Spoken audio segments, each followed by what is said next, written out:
Yeah. But All right. Let's get it. All right, everybody. Welcome to the America United City FC podcast. I'm still not 100% sure if I'm got everything correctly in that order, even though it's literally in the title above me on our server here. My name is Jim. That's Will. And nice to see you again. Unfortunately, under bad circumstances, as the U.S., our time in the World Cup is over. Just under 2 weeks. yeah, We lost. Yeah, it comes and goes very it quickly. felt so sudden. Yeah. It felt so sudden, but we're out again. Lost 3-1 to the Netherlands. They're I don't know. I guess I could say overall, what were your thoughts on the game? Well, Yeah, I mean, I was disappointed. Um, but yeah, I'd say my first takeaway was, yeah, it felt so sudden, especially for me on the West Coast. I woke up at 6:57. The game started at 7. Watched the game, and it was over. And it was just like this whole experience was done. So yeah, it felt really sudden, and I think it's still hard to digest that it's over. Yeah, it's disappointing. I think that my vision for this team, I thought the goal should be quarterfinals this World Cup. I think we talk a lot about changing American soccer, and now that we're on this path, I don't love the term golden generation, but it is the best group of players we've ever had, and I felt like this was the World Cup to kind of take that next step, right? To progress a little bit more, do something that we haven't done in a while, which is make it out of this round of 16. So yeah, it's unfortunate that we couldn't do that. I was watching a highlight on all the teams going up to the World Cup, and it felt like half the teams were in their golden generation. Yeah, Um, it's an odd term. Yeah. yeah, What I like to say about when people say this is the United States golden generation, I say no, it's not. It's not. This is not our golden generation. This is just the first generation where we have players playing at top clubs at top levels. It's because it's not going yeah, to stop after this generation, right? It's once we're here and have Americans playing in the Premier League, Bundesliga, Serie A on a regular basis, and have our national team made up of those guys, it's going to stay. So that's why I don't like the golden generation term. yeah. It's an odd term, and what I guess the big thing for me is we kind of alluded to back in 2014, um, our top players were playing for. I mean, Clint Dempsey had been playing for Tottenham, but he at the time was on the Sounders, and it felt really like if we had a player playing on like a mid-table Bundesliga side, or on like a good team in Belgium or the Netherlands, like that was a good thing, That and was you a big get deal, like these right?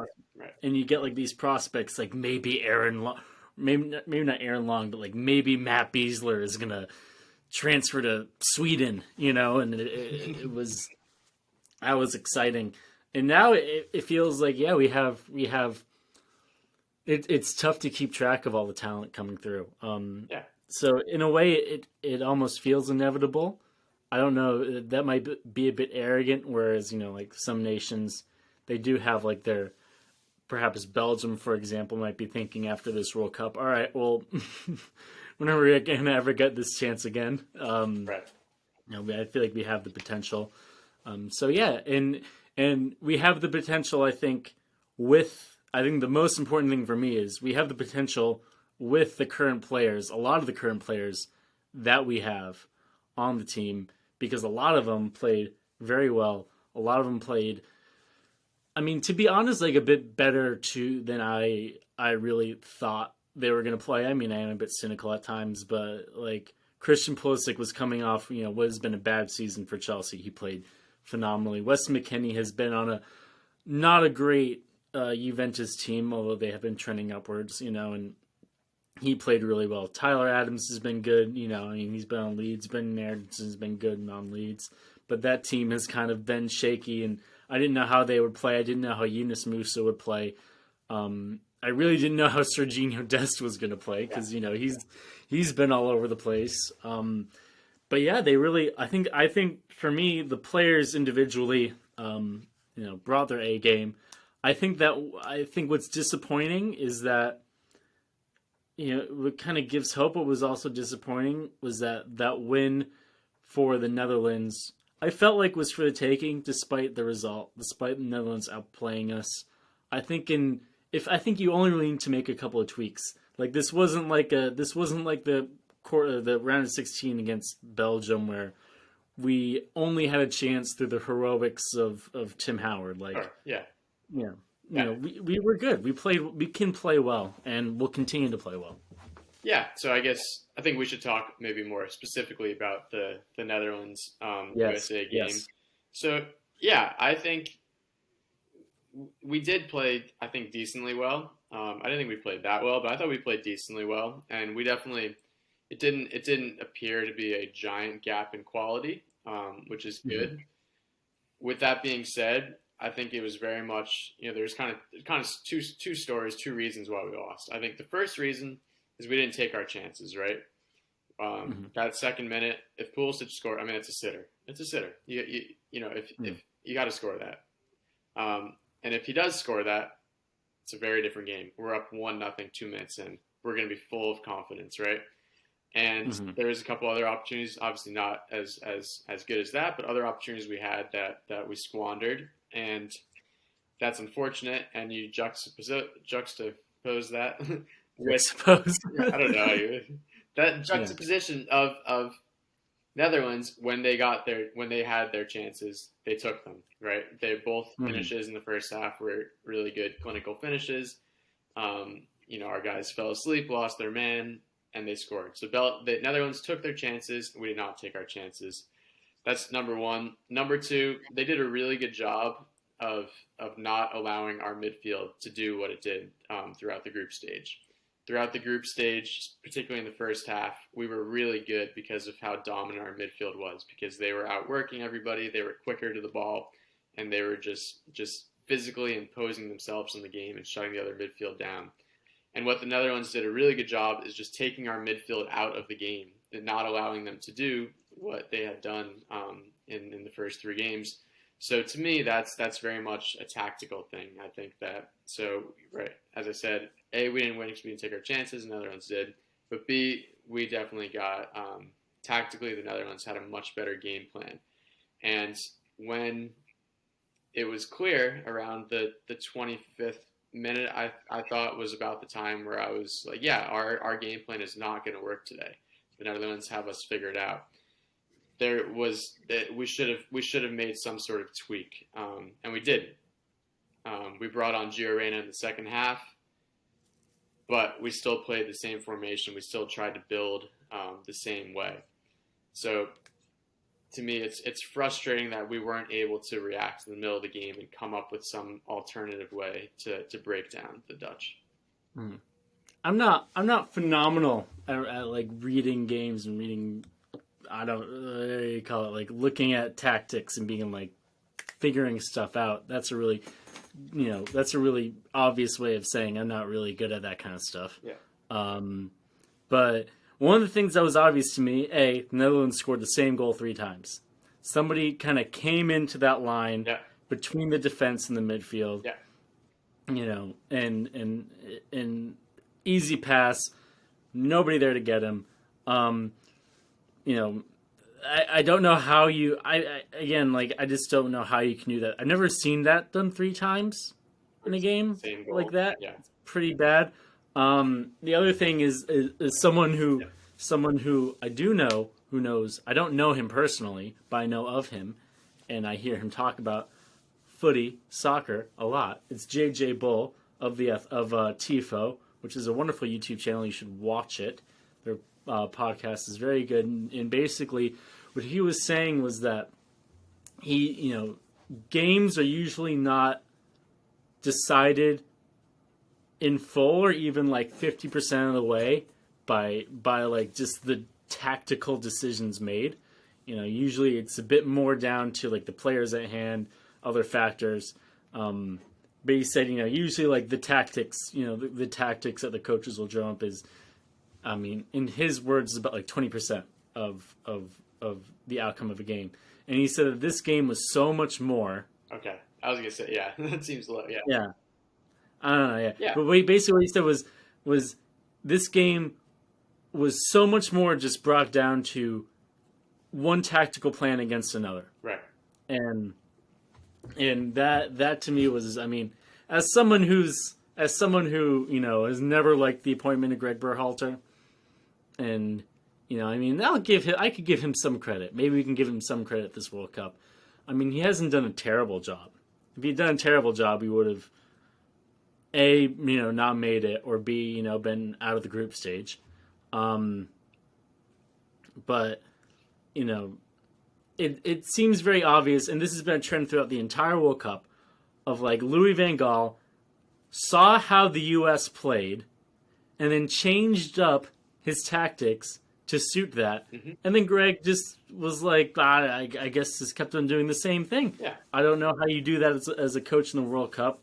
And that just that's a pretty obvious example of, I mean, yeah, we've yeah. throughout qualifying and friendlies in the World Cup, we play one system. We play one way. It's not terribly hard to see how we play. I guess some coaches are better than others at coming up with an effective game plan against it, but we're very predictable, right? I think Mhm. you shared. I saw it too. We had the most crosses of any team in the World Cup. 93 Yeah, crosses, yeah. the most of any team. We only scored how many goals are in the World Cup? Three. 3 goals. 3 goals in the World And our Cup. striker is Josh Sargent, Jesus Ferreira. Right.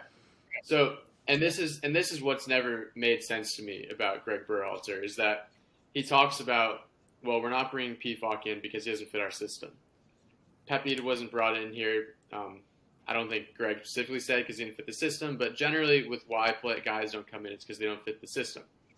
But what the system is get the ball out of the back, get it to the midfield. Midfield, play it out wide to the fullback or to the winger, right? Basically, the goal is to get either the winger or the fullback isolated on the side so that they can cross the ball in. And that doesn't work when our striker is Jesus Ferreira, who's 5'8", and we're playing against the Dutch, whose goalkeeper is 6'8", and their center back is Virgil van Dijk. The And, tallest nation in the world. right, Virgil van Dijk and Nathan Ake, Yeah. big guys, and a 6'8" goalkeeper, and our forwards, Christian Pulisic, 5'8", 5'9", Jesus Ferreira, Not very tall. 5'7", 5'8", and Yeah. it's just it seems so obvious that that's not how we would be able to break down the Dutch team. And of course, we can talk too about why you start Jesus Ferreira, why he hasn't started at all. He didn't play at all in the World Cup before this. Why in this knockout round against the Dutch? Why is Jesus Ferreira the one that starts? But yeah, so I just thought, yeah, technically we were poor. We it's a trend under Berhalter, and sometimes it works and it looks really good, and sometimes it doesn't. Is we get our fullbacks really high up the pitch. Our fullbacks are asked to join the attack because, like I said, what do? We cross the ball a lot, and in all 3 goals, it was because our fullbacks fell asleep or just weren't where they were supposed to be. And Anthony Robinson specifically, the first 2 goals, the cross came in from his side, and it was Serginho Dest that lost his man. Then the 3rd goal, cross comes in from Dest's sides, and Anthony Robinson is nowhere near his man. So it's that issue of we have our fullbacks overcommit so much, spend so much time and energy and focus attacking, that there was just that lapse defensively, and yeah, it cost us. Yeah, especially when at times like Musa and McKennie play up, and they'll kind of link up with the fullbacks up there. So when they're Right. what I saw from the first goal is, especially because that was the one I kind of watched on replay the most because I was just so curious as to how it happened, and it just looked like, I mean, there was nobody to like to track back. There's nobody to track back. So we had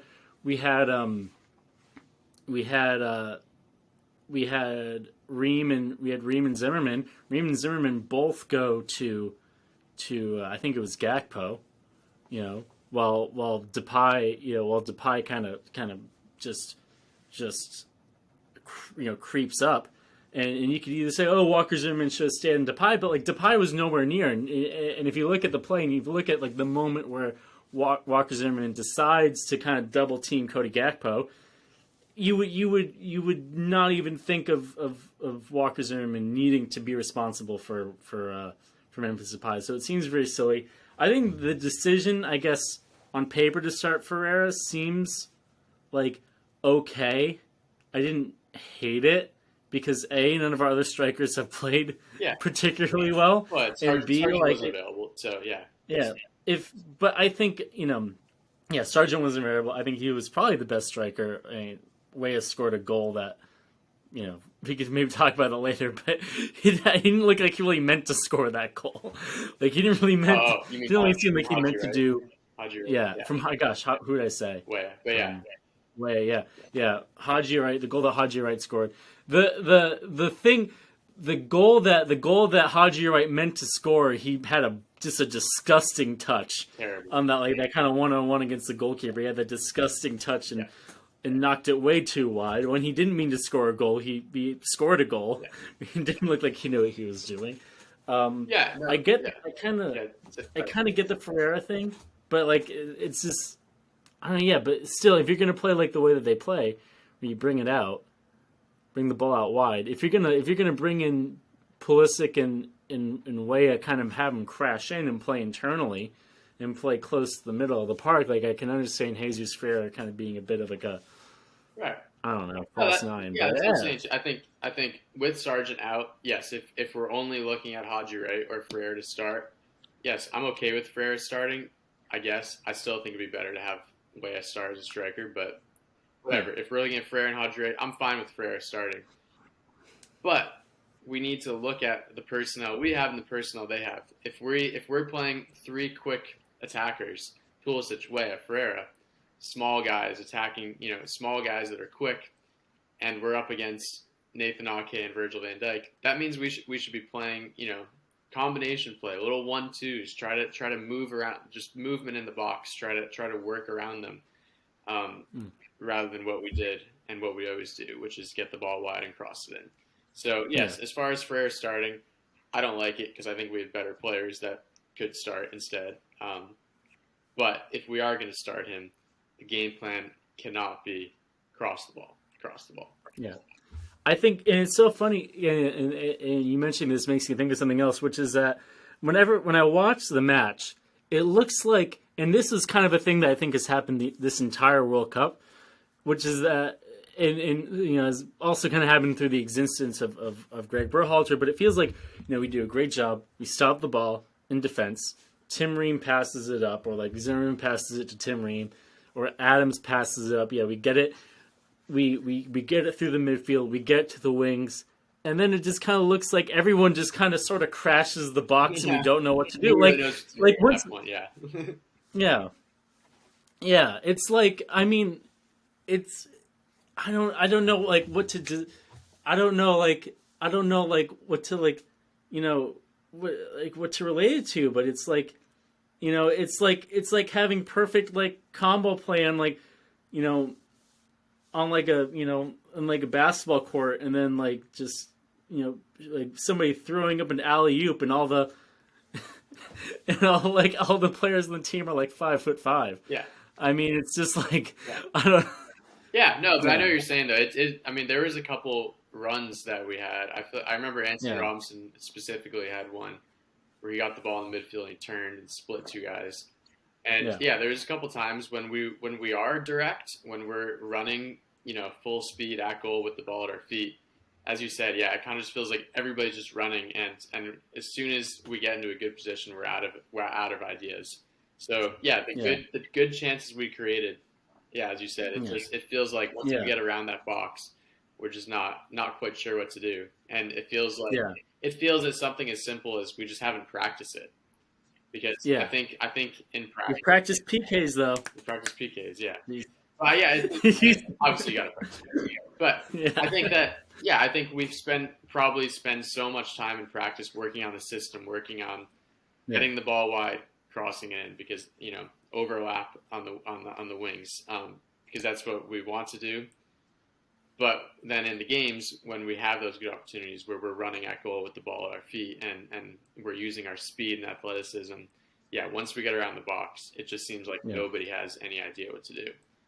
Yeah. So it's like frustrating. It's like if you meet a girl at a party and you're very confident and you're very like, you know, flirtatious, and then like once the party's over and like everyone's going home, you just kind of like stand there and start grunting, or like mention how much you've loved what Kanye's been saying lately. Like, Interesting. you know, Sure.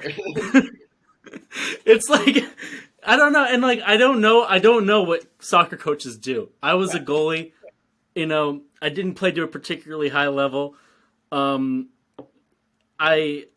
don't know if like soccer coaches drop little combinations. Yeah, high enough level, I guess. I don't know if I don't know if soccer coaches like draw plays on the whiteboard like basketball coaches do, like little you know, little like give and goes or whatever. But like there's got to be something, some sort of thing. And I think to move the topic along a little bit, when Gio Reyna came on, it was like at least he kind of looked like he had a bit of a plan, like he was a bit of something different, like he could get the ball and make smart passes. Like I saw him make a few really good passes. Like you get the ball, he'd pass it out to the edge of the box to like McKennie, you know, and it was like, oh, like this is really good, but like that was about it. Like that was about it. But I think as you see with Reyna, and this is why I don't think he played that much this World Cup, is he doesn't really play in the system. He kind of just does his own thing, right? And as you said, he had a lot of have the ball cut inside, short passes, small passes, combination play in and around the box, and that's not what we do. But that's what Reyna wants to do. He's just a much more, I think, free flowing player. So he was not playing within the system. It didn't come to particularly much, but it was, I suppose, refreshing to see somebody just being a little more creative and doing something different. But yeah, I think to your point is he looked, he added something, but it's different than the system, and I think that's why Berhalter hasn't played him at all in the World Cup.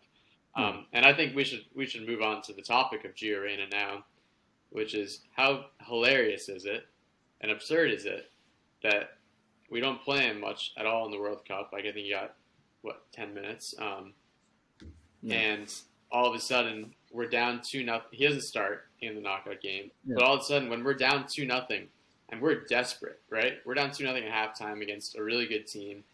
We need goals. What does he do? He brings them on at the half. And this is why it's so clear to me, and what's so frustrating about Gregg Berhalter is that he seems to know who his best players are, right?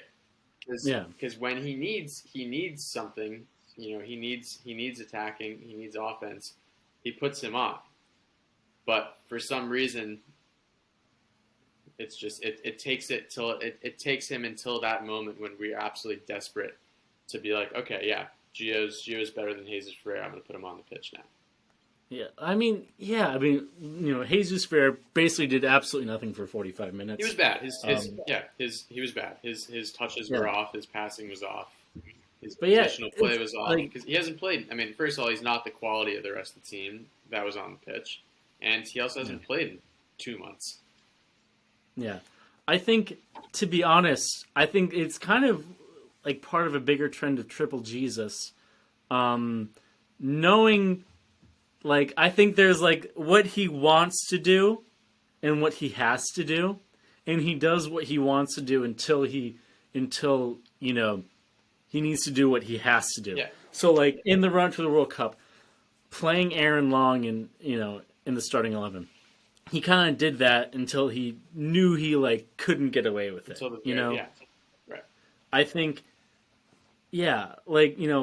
putting on Jordan Morris, instead of Gio Reyna, he did that until he got like lambasted so much and nothing came of it that he was like, okay, when we're up 1-0, against Iran, he brings on Brendan Aronson in the exact same situation.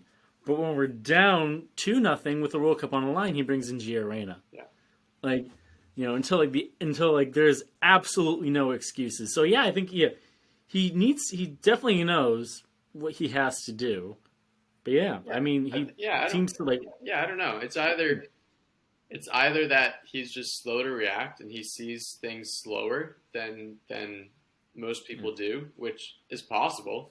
I mean, I don't think it's crazy. It's possible that he just sees things slower. He doesn't read the game as well as a lot of people do. Um, but I think it's more likely just he seems to be a guy. He really believes in his system, and I think he really has it's the team over the individual, which is fine. But I think he believes that his system and how the team plays is so good that it doesn't matter which one of those guys, which guy in the roster is on the pitch. That it's just how they play is good enough that it'll get the result. And if there's one person, even if they're a superstar, such as Gio Reyna, it doesn't matter if he's on the pitch or not because the system is so good that it makes up for it. Which is a bit delusional because it's clearly not the case, but that's what it feels like to me. Yeah. Another thing that I feel like has kind of got lost on, within the whole, Gregg Berhalter finally bringing on Gio in the half. You know who else Gregg Berhalter brought on the half at halftime? Nobody else. Down 2-0, he brings in Gio Reyna, but he only brings in one player. The Netherlands brought on two players at halftime. They're up, yeah. So even up 2-0, yeah. Like the Netherlands were more proactive with their substitutions. Like he should have brought on two. I mean, I don't know. I thought he should have brought in Aronson for Musa. Yeah. I didn't think Musa played very well in the first half, so I probably would have brought on Aronson for Musa. At the same time, I mean, beyond Reyna and Aronson, there's nobody we really have on the bench that it feels like, we can bring them in and it'll give us a good chance at scoring. Right? Yeah. I mean, I think there's also that issue of depth of we have a really strong 11, 12, 13 players, but after that, there's a pretty big drop off. There is. I think that is, I mean, we could have brought PFOC, but I don't want to bury that home so much that it just, becomes just flattened on the ground. Yeah, we should have brought PFOC though. I mean, if our our game plan is cross the ball and try to head it in, why not bring your 6'3" striker? I mean, who scores most of his goals with his head? Why not? Yeah. Happy to. But I think it also just harkens back to just try something. Like we're down 2-0 at a half. Try something different. Yeah. Because I mean, maybe he thinks that at the end of the day, that what he's doing is eventually going to work. It's maybe he is so stubbornly just believes in this one way that he's dreamt up. The Gregg Berhalter, bonanza. I don't know. It's, of this is how you coach a soccer game. Yeah. I think the problem though too is we did see, right, in all three first halves of the group stage, we saw what the system can be. So it really did work. It was really good actually for some time. It's just that when it doesn't work, and it doesn't work most of the time, but when it doesn't work, there's no backup. There's no other ideas. And that's what was frustrating. As I said earlier, the Dutch, about 20 minutes in, it was very clear to me that they figured us out, but we didn't have anything else to do. And I'll say too, I don't know if you noticed this, but after we scored, and then the Netherlands scored again in the 81st minute, and there was still 15 minutes left in the game, right? 81st minute, for how much stoppage time there's going to be. There's probably 15 minutes left. I thought after the Netherlands scored that third goal, I thought our aggressiveness was not nearly what it should have been. It felt like we were still just playing the system. We were a little more aggressive than normal, but it still felt pretty slow. We were moving the ball a lot along the back line, and that was really frustrating to me. I don't know why we didn't just start kicking the ball and, I mean, just trying to make something happen.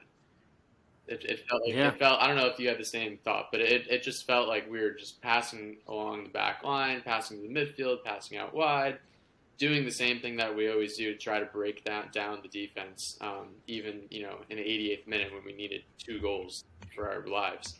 It still felt very, very lethargic. I don't know if you had any thoughts.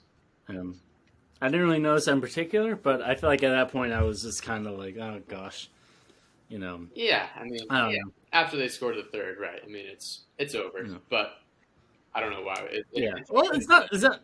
Doesn't need to be over. Like, to you can score 2 goals, and most likely it's over. Right. It just Martin Giroud might. but it's back to the point of it doesn't feel like we have any other ideas rather than the one. Yeah. The one. Oh yeah. And even in the 85th minute, when we need 2 goals to not get knocked out of the World Cup, we're still trying the same thing. Because, as you said, you just do it over and over, and eventually it has to work, right? Yeah. So I don't know. Yeah, Martin Giroud might slap a referee in the face and get a red card. You never know. And also, I mean, as a player down 3-1 with like 15 minutes left, you don't really want to believe it's over. You definitely shouldn't believe it's over. I hope those players weren't thinking like, oh, all right, time to pack it in. Maybe I missed. I don't think they thought it was over. I think they were still trying to make this happen. I just don't think there was there wasn't any other ideas on how to make it happen. Yeah. Well, at the end of the day, I mean, I think it was a good World Cup. I think I'm happy. I'm happy with a lot of the things that I saw personally. Again, a lot of that play was very good. A lot of our players are very talented. I think I really don't like some of the narratives that are coming out. Mainly like the whole all we need is a striker. I don't really think all we need is a striker because, I mean, Pifak is a striker.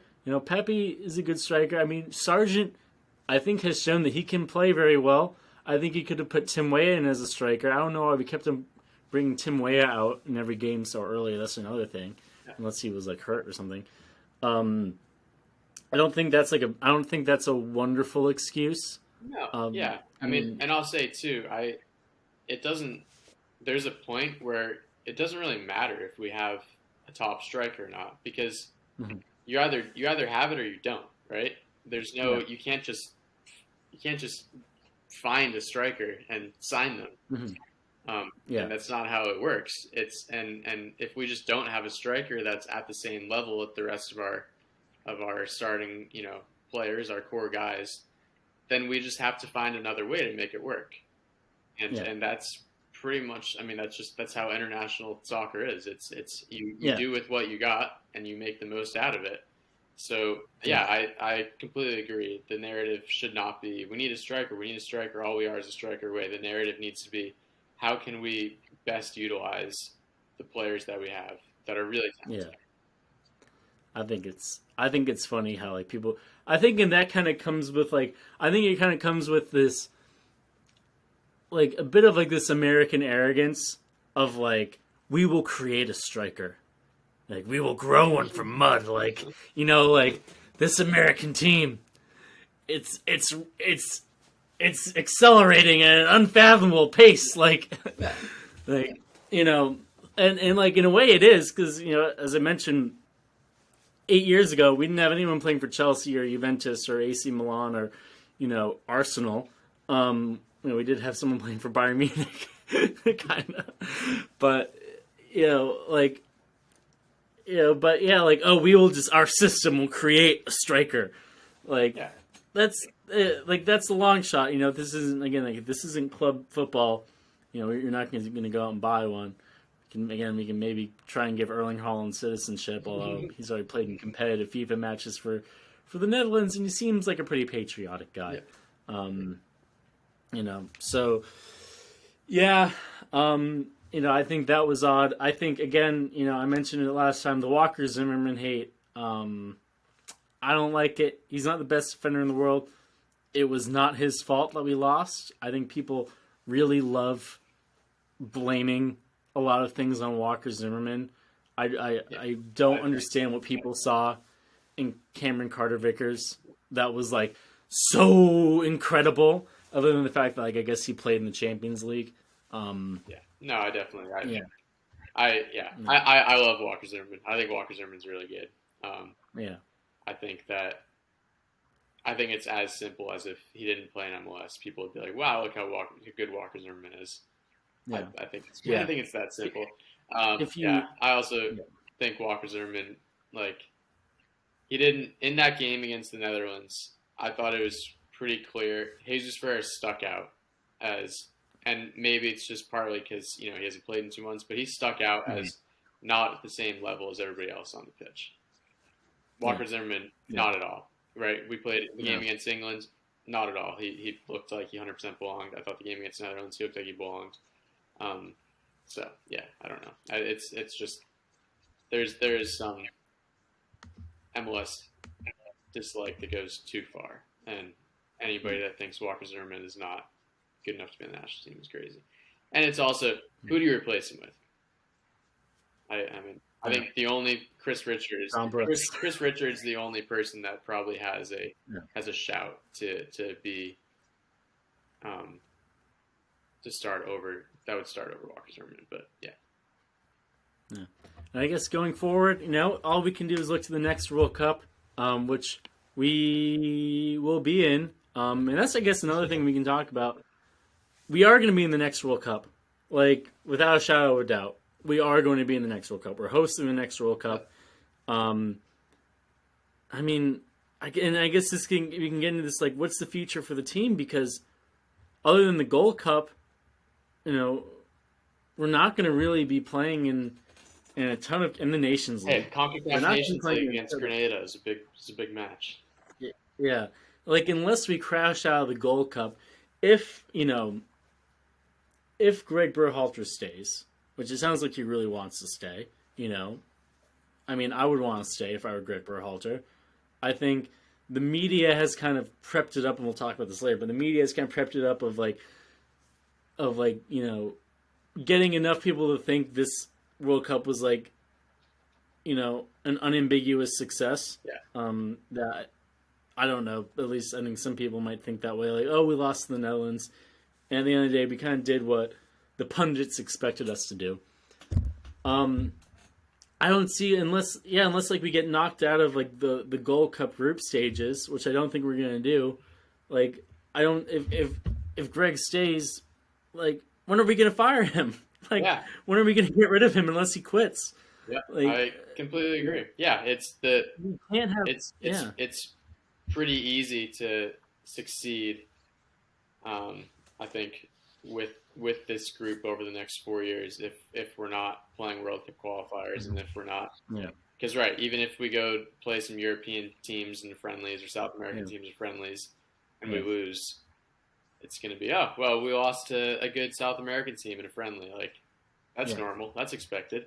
Um, yeah so yeah, and if we just win against CONCACAF teams, doesn't even matter how well we play, as long as we win, and the yeah winning percentage of the record can be pushed like it has been over the past 2 years, then yeah, I completely agree. There's no real time for Greg Berhalter to be fired. So yeah, I think it is kind of it's within the next couple months, or he'll probably be our coach until the next World Cup. But at the end of the day, I don't even know what to say about it because it's just out of our control. And U.S. soccer yeah it is. is so frustrating at times. But yeah, I don't know Mhm. what to say about that. But National governing body for soccer. what I will Yeah. add, and kind of related to that, is not because we need to wait for Greg Berhalter to get fired, but just because we need to play some better competition leading up to the next World Cup. Yeah. No matter how good we are, no matter how much this core group progresses in their careers in Europe, and the new young guys that are going to be brought into the team over the next 4 years, it doesn't really matter if they never get a chance to play against top competition together, and we're not going to have top competition. I mean, in the Gold Cup and Nations League, we'll play Canada and Mexico a couple times, but Mm. that's about as good as it gets. So we really need to find a way. I've seen a lot about this. We need to find a way to get into Copa America in Yeah. 2024. Um, Yeah, that would be it's nice. pretty necessary to move forward in the way that I think this team is good enough to. And I think it would be in everybody's best interests if it was like a joint tournament Yeah. and all the CONMEBOL teams played, and then there was like a competition, a qualifying for like 2 or 4 CONCACAF teams, or however many CONCACAF teams. Hmm. I mean, I think that would be in everyone's best interests, except for maybe like the Jack Warner types at CONCACAF. You know. But yeah, I mean, it seems like CONMEBOL would probably want that. Would probably want the extra revenue Yeah. of Mexico and the U.S. consistently being Sure. there. I mean, they clearly wanted that with the 2016 Copa America. Like that was, you know, that was That was fun. definitely some sort of cash grab for them. Yeah. So and I don't see why people wouldn't want it, except I don't know, maybe FIFA would be unhappy at something. If there's money I don't for know. it in it for him, I'm sure it'd be fine. But Yeah, but yeah, I think because bottom line is, yeah, we need to find a way to get into that competition. Or I mean, I don't think we ever get into the Euros. So, yeah, but no, we need to find a way to play top teams before the next World Cup. Um, yeah, but yeah, I guess too.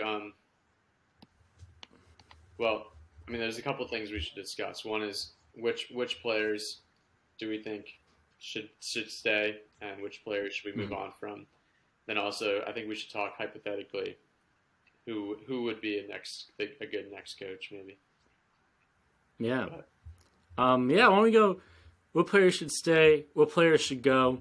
Um, I don't know how many. Maybe we pick two or three each, because like I don't know. We could be here for a long time. Um, and then I think there are, unless there are some major career drop offs. I think it. I don't know, unless you think yeah, otherwise. Like Christian Pulisic should probably stay. I don't think he's going yeah, no, anywhere. I don't know. Weston McKennie, Tyler Yeah, Adams, yeah. they're going to stay. Gio. I mean, anything's possible with Gregg. Well, maybe Um, here's it. Maybe we should talk about like what positions do we think we need to improve at or something. I don't know. yeah, I guess yeah, or even just maybe some of the guys who are not the absolute stars of the team, who you think should stay. I don't know who would I be mean, I your guess so. couple What of players. when I saw this written in your notes, the first thing that popped up to me is I think we need to a big position we need to improve at is left back. Um, I Mm-hmm. think that Anthony Robinson is really athletic, and when he's having a good game, when his touches are right, when his passes are right, he's incredibly good. And by incredibly good, I mean probably a top 15 left back in the world. When his passing is on, when his touch is on, just because that combined with his speed and athleticism is really really unstoppable. But he's terribly inconsistent, and he just has games pretty regularly where just his touch is awful, his passing is off, his positional play is off. So, and we don't really have anybody to back him up, first of all. And second of all, more importantly, we don't have anybody that's pushing him in that position. So I think left back is definitely somewhere where I would like to see us improve. I don't know exactly what that means. I think John Tolkien is an option. Jonathan Gomez. I hope these guys can progress in their careers and be viable options at left back. But that's one thing I really want to see us improve. Obviously, striker too. It would be great to get a striker. I still have a lot of faith in Pepe that he's going to be a really good player. I think he has all the tools. He just needs to Yeah. to polish up a bit and just get just improve at everything he does. But yeah, I don't know if Yeah, you. and I think Josh Sargent, if if we get the right coach and if we get in the right system, like I think there's potential with him. Like Yeah, I think he's good. I think just on the eye test of all the strikers that we have, like he's definitely the one that kind of creates the most problems for the yeah, defense, and he seems to be in good positions. Um, I don't know what his ceiling is. I don't know if it's super high. yeah, But I think if he's been playing well in the championship, obviously, that is not a huge indicator of future success, but it is an indicator. yeah, Um, I think if you can get together and get, I think so much of when you're at that level is just being in the right place at the right time. If you can get that, I think he can really yeah. improve. But yeah, also Ricardo Pepi, Haji, right? I mean, I don't know what the future is for him. Yeah, I still can't quite figure out Haji right because he scores all these goals in the Turkish league pretty consistently, but he's just every time for Mhm. the national team he just doesn't look that good at all. And I Yeah, guess I don't watch enough the Turkish league to know like what's going on, but he scores a lot there. But yeah, I don't know. But I yeah. definitely don't. I don't think he's the answer by any means. Um, I don't think he is either. Um, I am for me another player. I thought that was really awesome this World Cup. I mean, Tim Weah and Yunus Musa, really really yeah, great. I don't know if we end up. I don't know where we're going to be in 4 years. In my dream scenario, we're we're under a new coach in a different yeah, system. I don't know. I mean, Yunus Musa was great. He also, I think, as you mentioned, I think he was also like the first person to kind of start falling when things got late in the game, and obviously McKinney got taken out. yeah, McKinney was injured, so he couldn't really play the full match.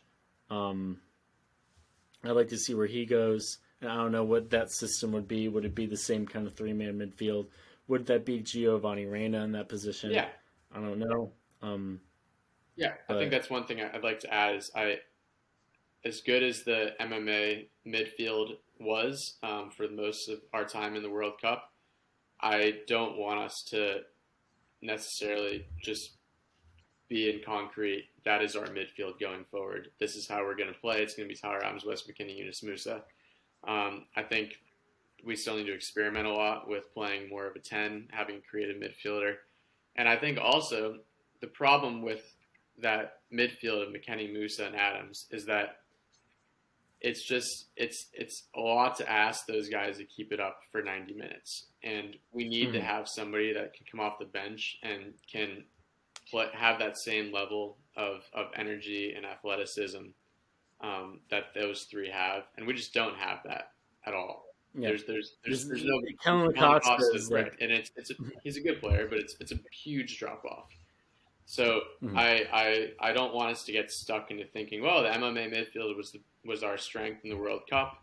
That's what we have to build this mhm, team around going into 2026. I think that's a dangerous trap to fall into, and we need to experiment a bit more, and because we need more creativity, but also because maybe we need to have one of McKennie or Musa starting on the bench so that we can bring them in, in the second half to keep up that level of energy. So yeah, I don't know. I think it's we have 4 years now to experiment, or maybe we have two yeah, years. We have 2 years to experiment, and then 2 years to perfect that. And and that's what That's why I want to see a new coach and new ideas because I'm worried that if it is Greg Berhalter that stays on, we're just not gonna try anything different.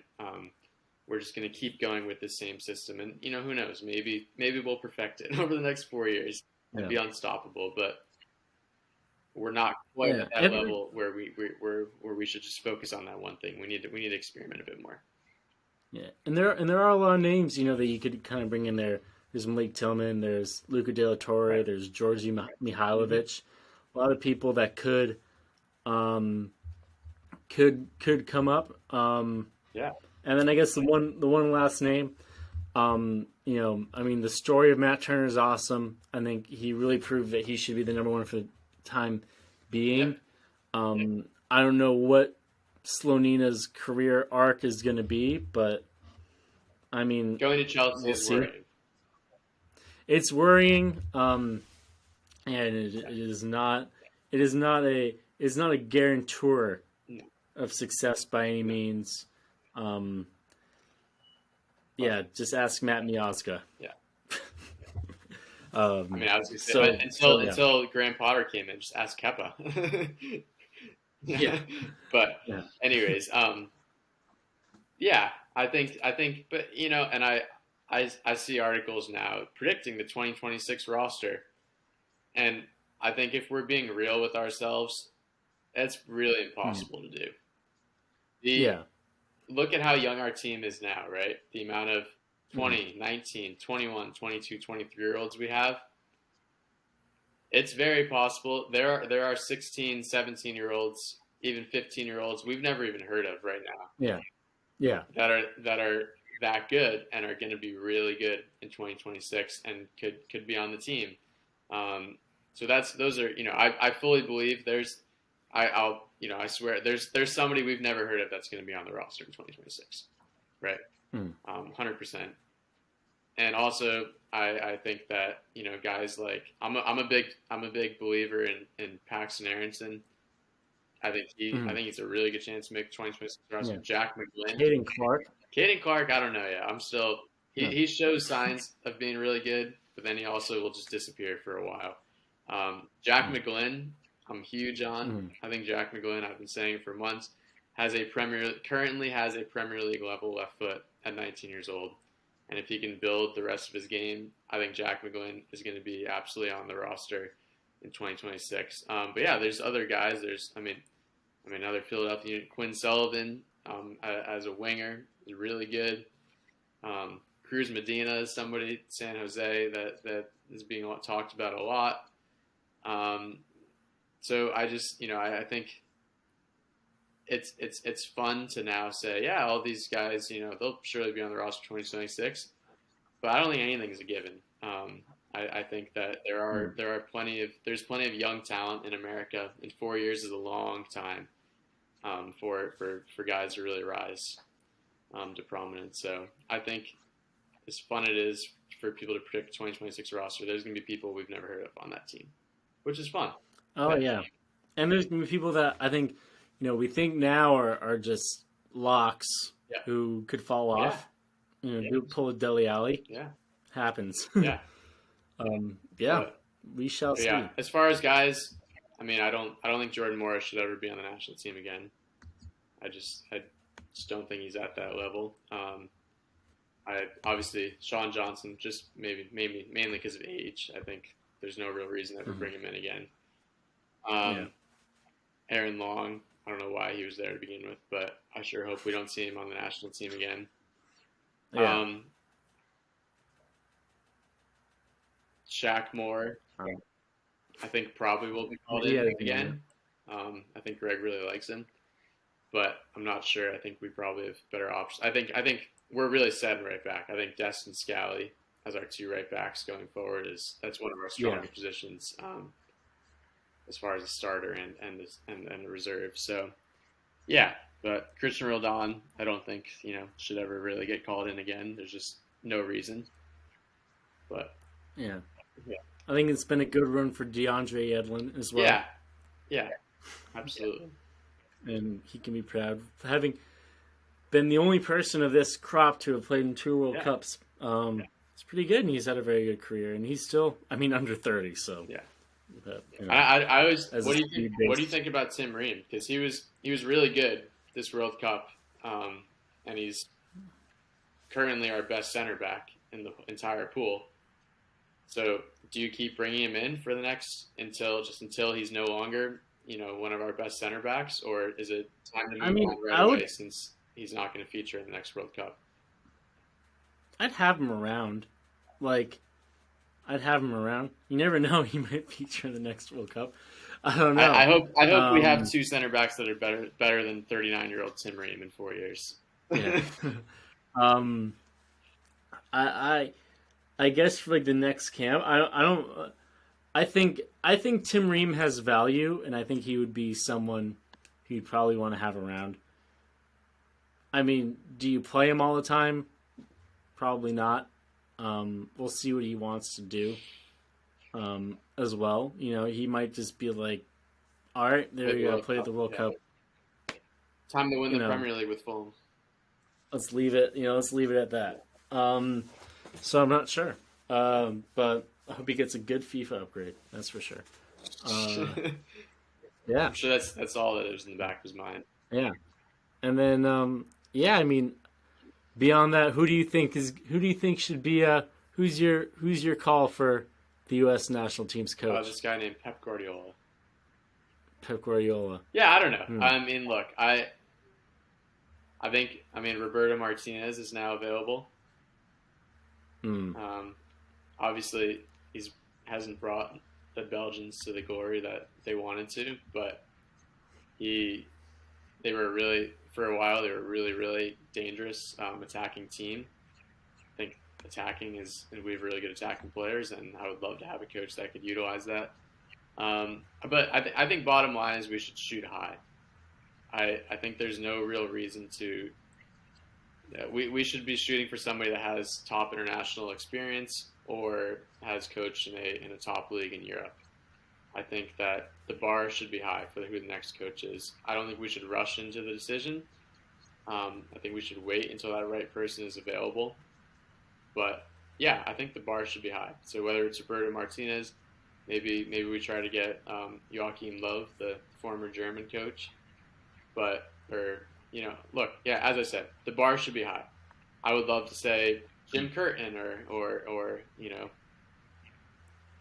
somebody else in MLS, Steve Cherundolo, something like that. But I really do think with the players we have and the level they play at, where they play, I think this team deserves somebody that has experience coaching top players. So, Hervé Renard. I've actually did think about that. Yeah, he seems like a good. I mean, yeah. I think we do need to aim high. I do, but I think we'll also probably want to be. I wonder. I mean, we talked about Pep Guardiola. That'd be pretty awesome. Yeah, it's not out of reach. Like I think at some point, yeah, like the U.S. national team is going to. We're gonna have that poll. I think it's gonna be pretty soon. I think the only thing is money. I think that like the salaries that we offer, are not terribly high. Compared to what, and the other thing I wonder what the differences are between coaching a club and coaching a national team, because Pep Guardiola will not, like Gregg Berhalter, would not have the opportunity to bring in new players. I wonder what he would do if he was just unhappy with the pool of players he had. Yeah. What he would do. Because he's somebody who's so used to, I mean, he is someone who's used to, coming up from the Barcelona academy, growing players like that.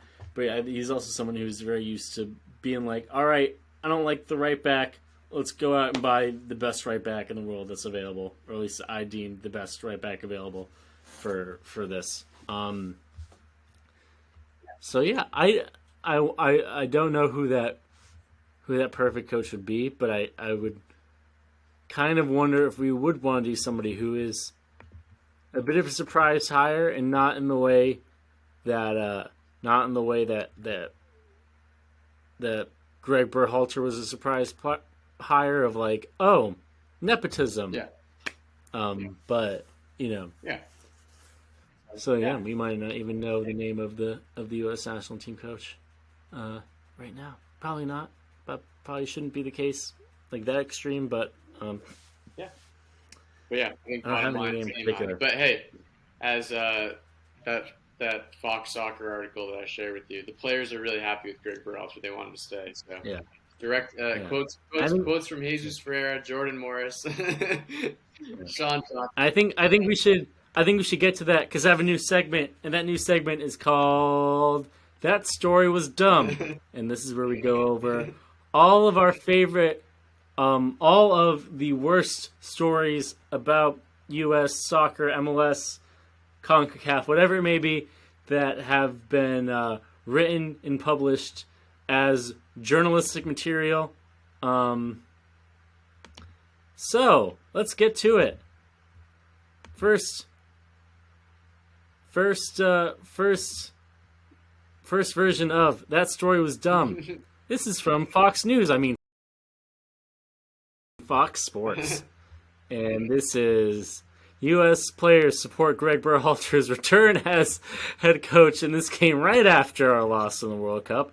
It is by a Fox Sports insider named Martin Rogers. The Fox propaganda machine does not stop at news and business. So yeah, I don't know if we want to read this entire thing, but here we go right in the front.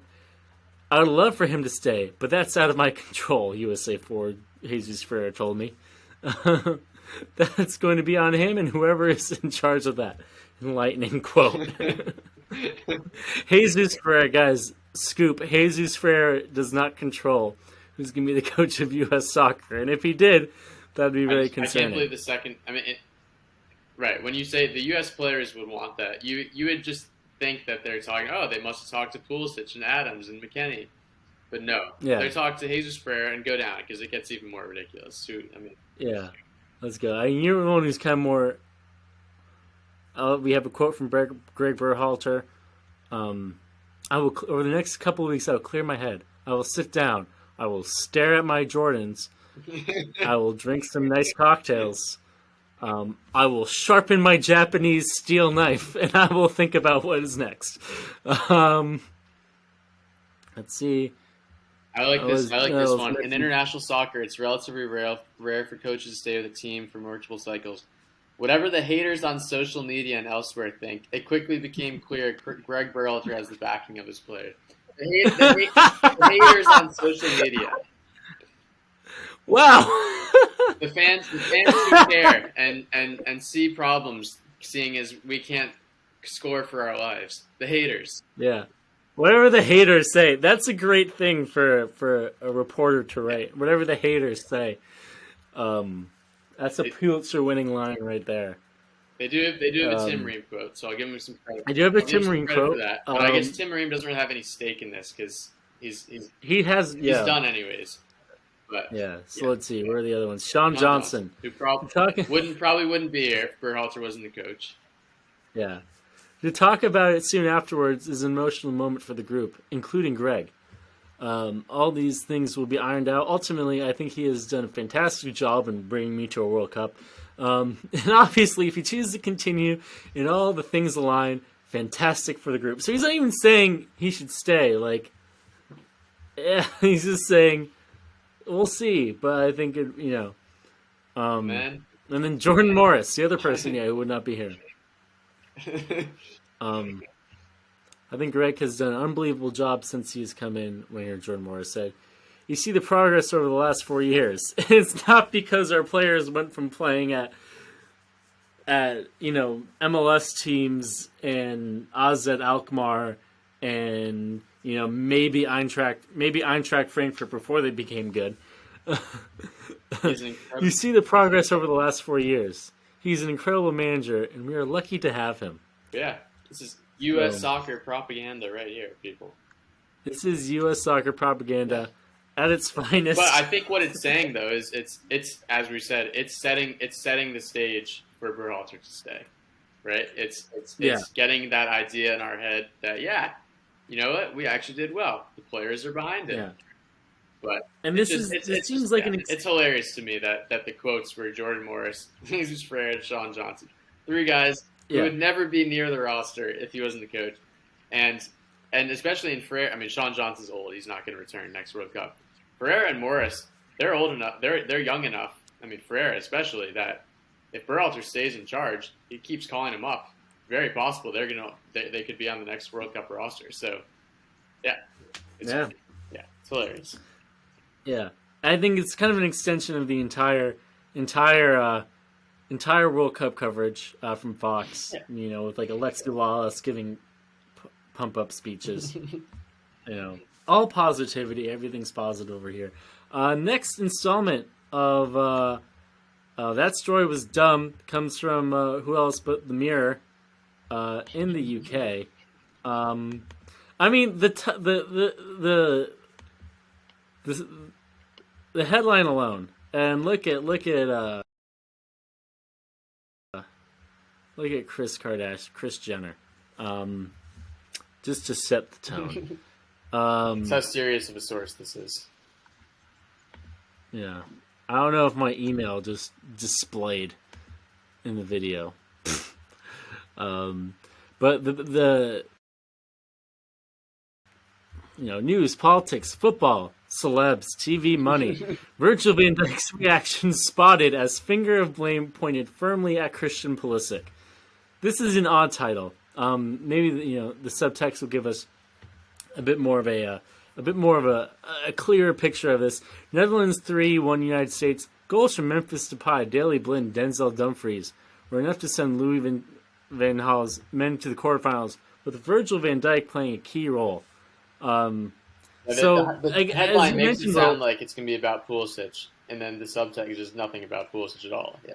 It makes it sound like this makes it sound like the story's going to be about like Virgil van Dijk talking shit about Christian Pulisic. Yeah.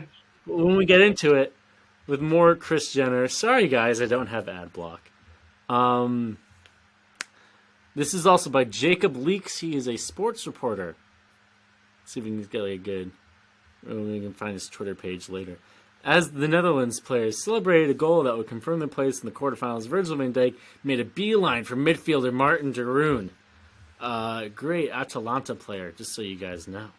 The Liverpool stars, captaining Louis van Gaal's side, blah, blah, blah, blah, blah. For the first time ever, Virgil van Dijk eased through the first half from the centre of defence, helping the Dutch hold off their opponents, despite the United States having majority of the ball, hashtag triple G, hashtag possession, hashtag wanna be. It's funny too because I assume later on in the article it's eventually going to bash Pulisic for his miss at some point in the first half, right? I think worry. It's funny because Van Dijk eased through the first half from the center of defense, but then they're going to bash Pulisic for missing a wide open chance from the center of the box in the first half. Yeah. We'll get there. We'll get there. While he made his expected contribution in terms of tackles, interceptions, and clearances, Van Dijk also played a key leadership role. Goals from Memphis Depay, Daley Blind, and Denzel Dumfries were enough for the Netherlands to progress. But Virgil van Dijk moved to calm his teammates as they celebrated Daley Blind's crucial strike. What a hero! The entire yeah. It doesn't make any sense. Just this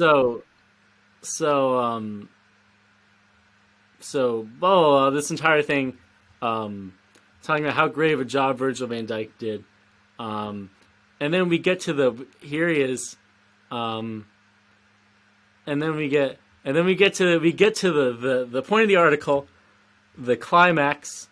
There's some other journalism school words that I forgot. Virgil van Dijk's Rolls-Royce-esque performance stood out in stark contrast to the man dubbed Captain America. Christian Pulisic started on the left wing for the United States and spurned a glorious chance to put his side up in front just 3 minutes in. He had beaten the offside trap and was 1-on-1 with Andries Noppert, but fired his shot straight at the Dutch goalkeeper. Pulisic has been long seen as a United States star player, but the finger of blame was being pointed firmly at him by many American supporters. First of all, he had a good game. He had an assist. Second of all, no, it was not. Yeah. He should have scored. But we're gonna go. We're gonna get into it. We're American supporters generally aren't passionate enough to be. I think like this reporter's imagining English fans that are like, you suck, and I just don't think American supporters they're like, oh, too bad he missed. Well, what do you think? What do you think this reporter is going to use as his proof? That the finger of blame is being pointed at. What was it? That Van Dijk's finger of blame. It's worse. There we go. You have to go through. Christian Pulisic is overrated. He scored a goal that every other professional soccer player would have. Would have. Other than that, he's played a really bad World Cup. One fan wrote. Another added, "I'll be the first to say it. Christian Pulisic is overrated as hell." Okay, listen, I have a degree in journalism. You need, no matter how bad your source is, you need to cite where your source is coming from. That's not even just journalism. That's just writing. That's just this isn't acceptable as a 4th grade essay. One fan wrote. We have no idea. No tweets. They could have embedded a tweet. Yeah, I thought they were going to do a screenshot of a tweet. One fan wrote, "Who? Where? We have no proof that any of this was said." And you're publishing this for the Mirror, like a top paper. Oh my God. Chris Pulisic no mention of an assist. He continued to struggle as the match wore on, completing just 2 crosses. One of them was an assist, and being dispossessed 3 times. Not a bad amount of times for someone whose job is to dribble, and commit key dribbles. Yeah. So that's the story. That's all. Yes, I golf. Like embedded ads. One fan wrote. One fan wrote. What fan? I can go back and see. Most likely too, it's just some British guy on Twitter. Yeah, it's probably just like some Arsenal fan. It's like, I've been saying Pulisic. I'm not seeing. I don't know how you can get away with. I mean, it's got to be one of those things. Where it's like, put out an article, and put out an article, mate. Put out an article, and then the other thing is like, there's absolutely no connection between Virgil van Dijk and Christian Pulisic at all, other than the fact that they play each other in a game. There's absolutely they fit 2 nothing stories into one. Nothing to create one whole nothing story. So that was terrible, and that story was dumb. Yeah, as I mentioned before, I get like these automatic updates from the Sun that I cannot find a way to get rid of. I might keep them because we can probably, just based on the headlines, we can probably have a Sun article or a Mirror article in every one of these. So yeah. That was that. I guess other than that, the rest of the World Cup, it's been pretty good. As we are talking right now, Japan has been eliminated, unfortunately. But England are through, France are through, Argentina's through, Brazil is through, Croatia is through. Am I missing anyone? The Netherlands are through, obviously. What teams have impressed you most, and who do you think is going to win? At this point in speaking, the winner of England-France wins the World Cup. That's my take. England's been good. I had questions about England in the beginning, but I think England's legit. Yeah. But also Brazil were really impressive today. But yeah, I don't know. My prediction: winner of England versus France wins the World Cup. Yeah, that's definitely. That's a great game for a quarterfinal. Great game, yeah. I want Argentina. I want Messi to win. I really do. I want Messi to win, but they just haven't been convincing yet. They have not. To be honest, if I were to put my money on, I want Messi to win World Cup. If I were to put my money, it'd probably be on Brazil at this point. They're really good today. It's Korea. They were very good today. Yeah, that's gonna be a tough one to beat. I guess other than that, it's fun though. I think we're obviously there's 2 more games tomorrow. Just to decide the rest of the quarterfinal field, but every game looks really good, which I guess is what you want at this stage of a tournament like this. You want the top teams playing against each other, and I think every single one of these games in the quarterfinals is going to be really good. So yeah, I'm excited. Yeah, it's very exciting. I mean, I think the World Cup I think people were complaining about it at first. I mean, there's a lot to complain about off the field, on the field. I think once you get to like that last round of matches, things Around a get group very stage, exciting. yeah. Obviously, I was heartbroken to see Japan lose today. Yeah. Um, Yeah, me too. Worst But way to also, lose. I want Croatia to like. I love Luka Modric, so I didn't want Yeah, him. that's yeah. I I mean, didn't it's want kind him of it's kind of to play his last World Cup game after being subbed and sitting the second half of the game. Yeah. yeah. So, That is true. That is true. but Yeah, Japan was awesome. For a moment, Costa Rica and Japan were going to go through. I really, really, really wanted that to yeah, happen. Um, you know, Obviously Kai Havertz stepped up at the absolute last possible yeah, moment, um, but where he could have stepped yeah, up. Um, but yeah, other than that, I would like to see some more from Argentina. I feel like this is them at pretty much every World Cup. They kind of just glide yeah. by. But I think Um, that's when you have Messi in your team, right? You don't need to be that good. yeah, Um, yeah, because Messi is um, just such a difference maker on his own that yeah, whenever you yeah. have him on the Yeah, pitch, he's you feel like you can win. yeah, So, and they've played really well before. I think they played really well against Mexico. Um, they played really well against Poland. Um, I think if, gosh, yeah, I'm completely blank. I mean, they obviously playing Australia. Another awesome story. Australia were not supposed to do anything in yeah, this World Cup. Um, you know, it is a bit unconvincing to see them lose or win 2-1. Feels like a loss almost. Uh, just not a nice thing to say about Australia. Um, yeah, there's a bit of like that yeah. hesitation about what's going to happen. I forget who they play next, or do we know who they're going to play next? Argentina, Um, they play the Netherlands. Yes. yeah. I think Oh, that's gonna be tough for Argentina. Yeah, I think it's a really tough game for Argentina. So yeah. Yeah. So we shall see. yeah, We shall I think see. I would like to every see them quarterfinal win. matchup looks good. Is gonna be good. But Yeah. yeah, It's going to be I'm particularly exciting. excited for England France. Yeah. I really That's want going to England to be. win. So Yeah. I mean, I guess just as a rule, I think it's always fun to see different people win yeah, things. So yeah, France won the last one.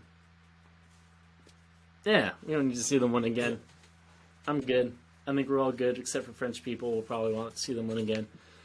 I would Um, imagine. but yeah, I would imagine they would. I would imagine they would. So yeah, we shall see. We shall see.